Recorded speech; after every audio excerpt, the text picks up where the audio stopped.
Hello readers, I'm Amy and today I am going to do a quick little review for When We Collided by Emery Lord. I'm doing this review like way before our live show because I just finished the book a couple days ago. I want to make sure my thoughts are fresh. But if you don't know already, a month or two ago, Fariha from bookwormsparadisee contacted me saying that she wanted to do a book club together because I read a lot of sexual assault books, which is a pretty sensitive topic. I also read a lot of mental health stuff, and I was like the only person she could think of who really read a lot of those two, not genres, but like topics. So for our first book club read for April, we read When We Collided by Emery Lord. There will be a live show up eventually, so I'll probably put this video up after that live show, and in that case I'll try and remember to link it up above. I think this is the right direction? Might be this one. I keep forgetting. But this book, I don't cry a lot at books. This one almost made me cry. Almost. I'm going to make this a little bit spoilery, I think. I'm not going to tell you like a ton of details, but I want to talk about like the things it made me think of and a lot of the heavy topics in this book.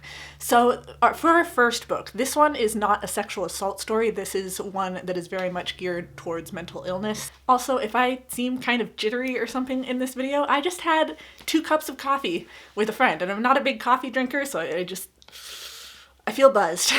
So if I'm acting a little jittery or something, that's what that's from. Anyways, When We Collided. This is a book that very much focuses on mental illness, specifically a lot on grief and depression and the different ways that those come out in people. One of our main characters is bipolar. I believe it was bipolar 2 that she was diagnosed with. And you can kind of see the mania as it comes up throughout the book. So we meet Vivi and Jacob. That's gotta be right, Jacob. I just finished this like 2 days ago and I'm already struggling with names. Jacob's dad has recently died. He has 5 siblings and his mom is upstairs in her bedroom all the time. And they're dealing with grief, and they're dealing with depression that comes from grief, and they're dealing with the stress of being under 18 but being the adults of the household. And you have Vivi. She is bipolar. She does not want to take her lithium anymore. She's taking her other medication, which I don't think it specifies what that is. But she has stopped taking her lithium, and she's this bright and shining ball of fire personality. And I don't know how many of you have read Bridge to Terabithia. This book is not exactly like that. When We Collided really reminded me of Bridge to Terabithia, where you have the boy who's kind of alone looking for someone to lean on, and then you have the girl come through and she's just this spark. And they just have the best summer, because this book takes place over the summer. And then for one reason or another, they have to well, that'll be a little too spoilery, but anyways, it gave me Bridge to Terabithia vibes. So if you enjoyed that book, I would definitely look at picking this one up. It's been a while since I've read that, so I don't know any other similarities that I can think of off the top of my head, but it almost makes me want to pick it up again, except I don't want to cry, and I know that Bridge to Terabithia is going to make me cry. So you are... I'm talking really fast. I have lots of caffeine in my system and it's clearly starting to work. So When We Collided, one thing that really got me with this book is that I've read so many books where you have a single parent, actually every single time. He's scratching at the door. So every single time that I read a book that has a single parent who's depressed and grieving in the upstairs bedroom, it is always a woman. Always. It is always a mother. And she is always upstairs in the bedroom, depressed and grieving through the whole book. She is used as a way of empathizing with the family, of grieving for the family. It's kind of an emotional manipulation, and it never really goes anywhere except as a plot point to give her kids trouble. Like, that's it. That is every story of the woman stuck in the bedroom grieving and crying and everything. But this book goes beyond that. It takes this and moves it somewhere. So yeah, she's in her bedroom and she's grieving and she's depressed and she's not really helping around the house. But we see that change as the books go on. Like, she still has breakdowns and panic attacks when she tries to go out into public. But that's the thing. You see her starting to try as we're moving through this book. And she's still really struggling with grieving for her husband. It was a recent death.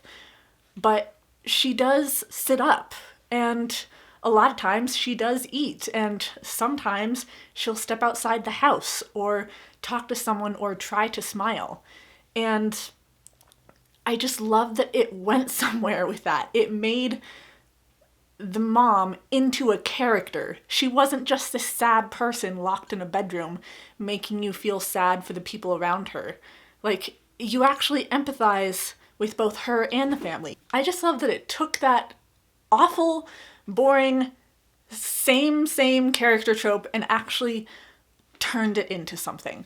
And something else that Emery Lord kind of talks about in this book, well, a couple of things. For one thing, we have how to react to a depression or a mental illness. So Vivi is talking to Jacob, and Jacob's like, I really want my mom to see a therapist. I think she should be in a group or something. And Vivi gets really upset. Having dealt with mental illness stuff herself, she's very much, I want to be in control of my own health. This is how I want to approach it. And so she's like, you need to be listening to your mom. Your mom is the only one who knows how to deal with what she's dealing with because she's the one going through it. She's the one who has to go at her own pace. You have to listen to her. It's all about what mom wants because mom's the one hurting. But then you have other friends that Jacob is talking to, and they're like, you should encourage her to see a therapist. You should encourage her to go to a group. And there's this big conversation throughout the book on who knows best when it comes to your mental illness. Is it you or is it an outside observer? And I love that conversation. I don't know that I've seen that conversation done this well in a book before. And it was just awesome to see. It really got me thinking because, yeah, I want to think that I know best how to handle my own mental illness because I'm the one who's going through it. I'm the one who's talking to my doctor, who's talking to my therapist.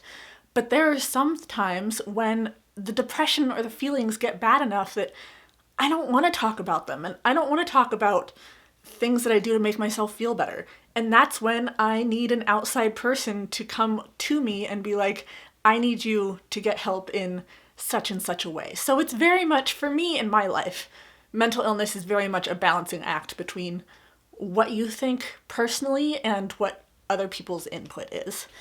And on that note, we also have a conversation on different forms of depression. So like I said, you have the mom who's stuck in her bedroom and she's grieving. And then you have the family who's stressed, who's working. They're trying to be adults when they're not adults. And they're feeling depressed about this and about dad passing. And you have Vivi who's been having like really low lows, and then she gets on her medication and she's doing okay, and then she stops. And then you see this mania start to appear throughout the book. And there's just so many different forms of depression and different...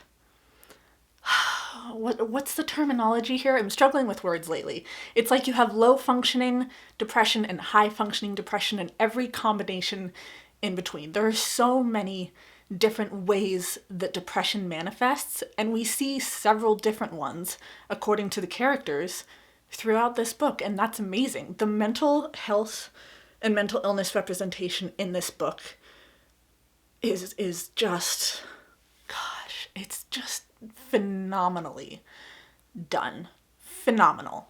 So I think that's about what I had to say on this book. Like I said, it was a little bit spoilery, but without really giving too much away. If you are at all interested in mental illness reads, please pick this up. It is considered a YA. It didn't read to me that much like a YA because I'm not a big YA reader, and I still felt really connected to this book, so that was nice to see. If you're at all interested in mental illness, please check out this book. It's just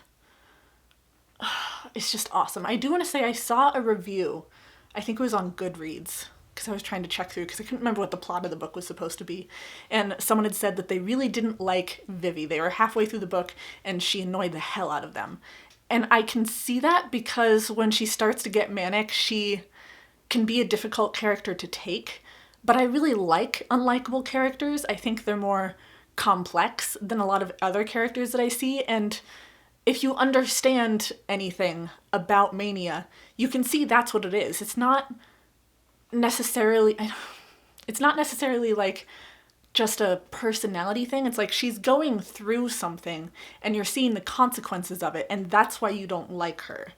So also, if you're into like some unlikable characters, you might really, really love this book. So hopefully I didn't talk too fast for you. Please like, subscribe, be my friend on social media. Please follow Bookworms Paradise because we're going to be doing a book a month for right now for a book club focusing on mental illness and disability and sexual assault. Please like, subscribe, be my friend on social media, and I will see all of you in my next video. Bye, friends.